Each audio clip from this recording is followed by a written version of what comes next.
Hi everyone, and welcome back to the Product Launch 101 series. In the series, we've covered what product launch is, positioning, value proposition, product messaging, and today is going to be the last episode of the series, and we're going to talk about metrics.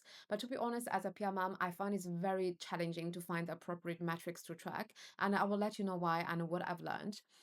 So once the product is launched, we need to track some metrics. They are either product focused or sales focused. So for product focused, the examples are like adoption rate, engagement rate, or activation rate. And for sales focused, the examples could be win rate or influence on the deal size. But the challenge is that the PMM is a supporting function and it sits in between product and sales. And in many companies, I know that these metrics are shared among the product managers, the sales, and the PMM. But the problem is that because it's shared, it also means that it's very hard to attribute. And the second big challenge is that many of these metrics are very hard to track. For example, the influence on deal size. How would you even measure influence?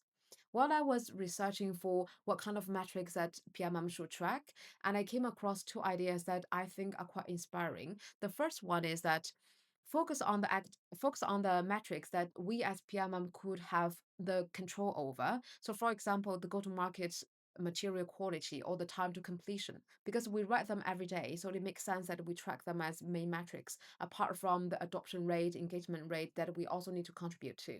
And the second one is the PMM established baseline and own the incrementality. So what does this mean? You launch a product, and what do you think the product would do in the most conservative launch activities? And as PMM, our job is to get to that number. And now think, if you increase the sales enablement material, will it increase adoption by X%? And this incrementality, it is how we as PMM show our value. And I really find this idea very inspiring, and I will try to apply it and report back. Okay, this is what I wanted to share today. Thanks for listening. And I really want to say thanks to those who have followed along. And I really appreciate. I hope it is very useful for you. Please stay tuned for more to come. Thanks. Bye.